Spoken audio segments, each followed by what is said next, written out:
Hello les freelancers et les freelanceuses, j'espère que vous allez bien, j'espère que vous allez très bien. On se retrouve aujourd'hui dans cette nouvelle vidéo où on va très simplement démolir le CDI et je vais t'expliquer pourquoi seul le freelancing peut te permettre réellement de gagner ce qu'on va appeler cette indépendance financière ou si on le dit un peu plus vulgairement, de devenir riche. Alors avant de démarrer la vidéo, je t'invite à t'abonner à la chaîne et à liker la vidéo si tu apprécies le contenu.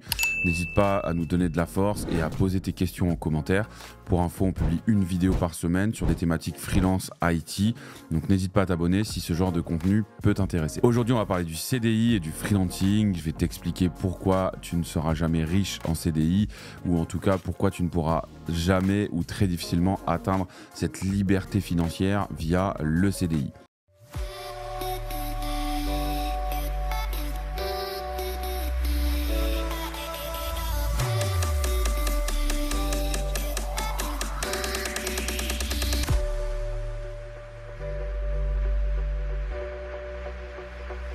Déjà, on va partir dans une hypothèse très optimiste où tu vas être sur les plus gros salaires disponibles aujourd'hui dans le monde de l'IT de manière générale. Donc, on va exclure les top salaires que tu peux avoir chez Google ou chez Microsoft. On va partir sur des salaires assez standards qu'on va retrouver dans le monde de l'IT, que ce soit chez des clients ou dans des ESN. Et on va partir sur un salaire qui est déjà plutôt conséquent, qui est un salaire de 80 000 euros brut annuel. Donc, on est clairement déjà sur des gros salaires en France.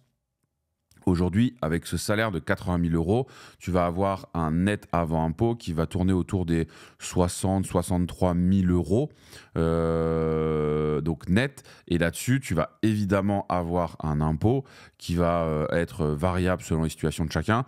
Mais dans le cas présent, on va se retrouver avec un net après impôt autour des 50 000 euros, 50-52 000 euros à peu près. Et ce qui représente en fait un net à 4 333 euros par mois. Et en fait, c'est là où on se rend compte que même en étant sur des très très gros salaires, en fait, tu vas être autour des 4 333 euros. Donc, si tu épargnes entre 10 et 20%, on va dire, de tes revenus par mois, tu vas épargner autour des entre 500 et 800 euros à peu près par mois. Ce qui fait sur 35 ans environ 200 000 euros d'épargne que tu vas pouvoir mettre de côté. Épargner 200 000 euros sur toute une vie, puisqu'on parle d'une épargne sur 35 ans de carrière, épargner 200 000 euros sur toute une vie, c'est vraiment, vraiment pas grand-chose. Alors, si tu places ça sur quelque chose avec un rendement, on va dire, correct, ça va te faire un petit billet pour le jour où tu pars en retraite. Mais grosso modo, aujourd'hui, tu vas pas générer grand-chose dans l'espace de 35 ans.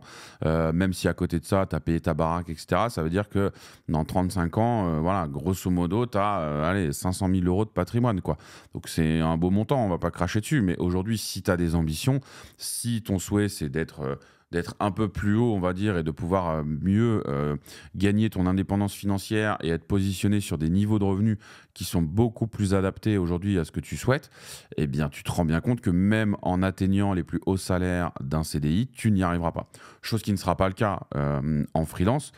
Parce que aujourd'hui, en freelance, tu vas générer un volume de chiffre d'affaires on va dire entre 10 et 12 000 euros par mois à peu près. Chiffre d'affaires qui peut monter beaucoup plus haut parce que les TJM peuvent monter et donc proportionnellement, aujourd'hui, nous, on a des freelances qui atteignent des 150, 180 000 euros à l'année de chiffre d'affaires. Donc, c'est du chiffre d'affaires, c'est pas du revenu, on est totalement d'accord. Mais ça laisse des possibilités qui sont bien plus importantes parce qu'avec 180 000 euros ou même 150 000 euros de chiffre d'affaires, tu peux te permettre de te rémunérer du 50-60 000 euros net, d'avoir encore de la trésor après dans la boîte et puis surtout, au-delà de se rémunérer un peu grossièrement, tu peux rentrer dans des logiques où tu vas optimiser les flux au sein de ta boîte, optimiser tes charges, optimiser ta fiscalité, pouvoir investir, développer d'autres activités, etc. Et donc, en fait, tu rentres dans une logique complètement différente qui t'ouvre en très très grand les portes de la liberté financière. Et aujourd'hui, un freelance qui gère bien son activité, il a pour moi entre 5 et 10 ans où il peut plier le game et se retrouver à prendre entre guillemets, sa retraite. Parce qu'aujourd'hui, si tu prends juste, c'est souvent un exemple que je donne, un freelance sur 10 ans, on va dire que tous les 2 ans, il fait un investissement immobilier de l'ordre de 250 000 euros, on va dire. Ça veut dire qu'en 10 ans, il a fait 5 investissements, puisqu'il en fait un tous les 2 ans. Et en 10 ans, il a fait à peu près 1 250 000 euros d'investissement.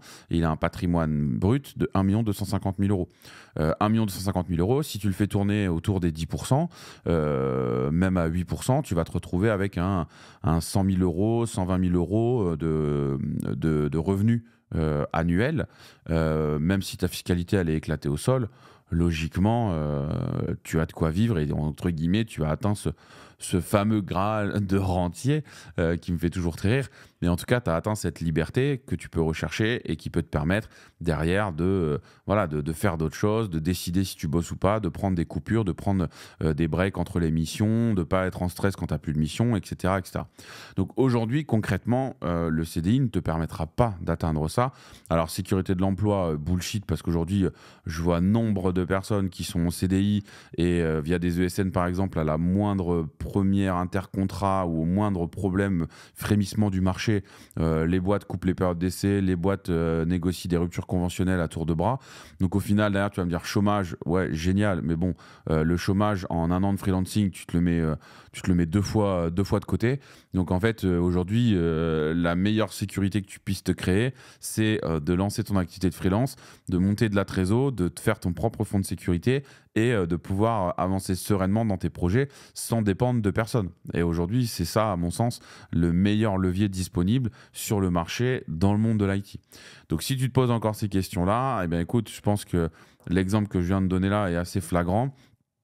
Si tu as certaines ambitions financières et certaines ambitions de liberté, très clairement, c'est pas le CDI qui va te les offrir.